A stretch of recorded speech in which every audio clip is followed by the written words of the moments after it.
welcome to the Divine Nexus Comics YouTube channel. Make sure to like, share, and subscribe, and enjoy the video. This is the adventures of Grogu Part 5, The Turquoise Moon in Joy. The Razor Crest glided over the endless turquoise oceans of the moon Glee Anselm, its reflection shimmering like a ghost on the surface of the crystalline water. Small tropical islands dotted the horizon like scattered emeralds, surrounded by vibrant coral reefs that teemed with a kaleidoscope of aquatic life. Inside the ship, Grogu pressed his palms against the glass, fascinated by the rhythmic crashing of the waves against the white sandy beaches, a stark contrast to the neon-drenched skies of their previous stop.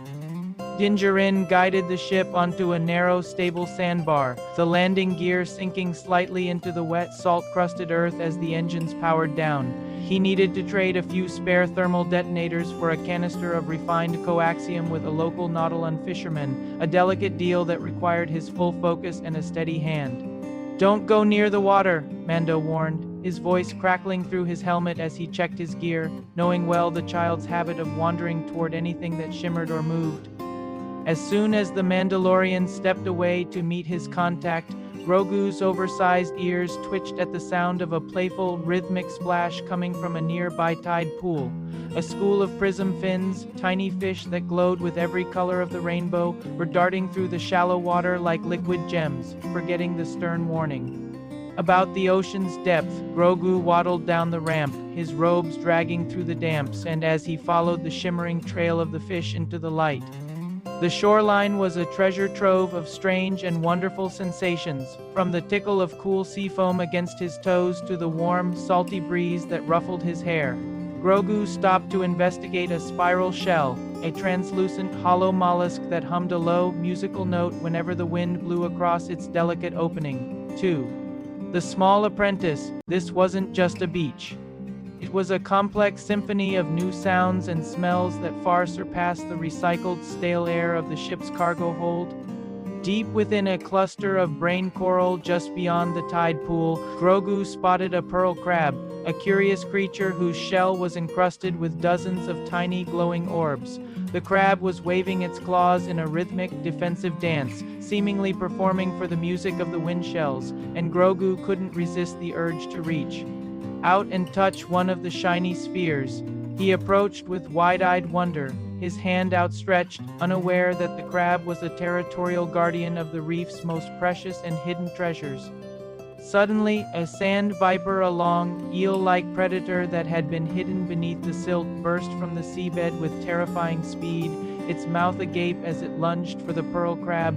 The crab skittered away into a crevice, leaving Grogu directly in the path of the lunging predator, its scales shimmering with a dangerous metallic sheen. In the sunlight, the little foundling froze for a heartbeat, his large eyes widening as the viper's long shadow loomed over him, its predatory instincts locked onto the small green intruder.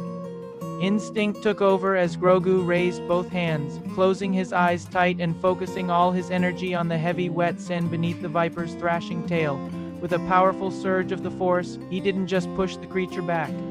He caused the sand to rise up in a massive, swirling pillar that trapped the viper in a temporary earthen cage. The predator thrashed helplessly against the heavy, solidified walls of the sand prison, confused and disoriented, giving Grogu the crucial time he needed to retreat to higher, safer ground.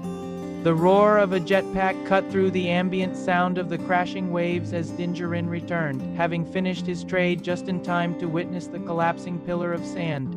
He found Grogu sitting safely on a high rock, looking remarkably innocent while clutching a single discarded pearl that the crab had dropped during the underwater.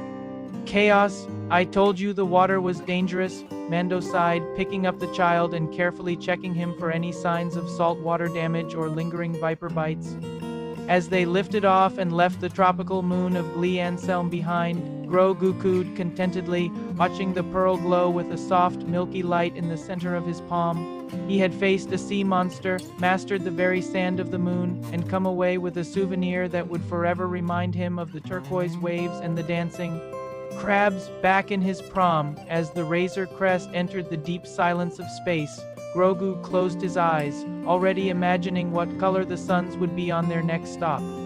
Thanks for watching. If you want to see more stories like this, make sure to like and subscribe. Until next time, stay super.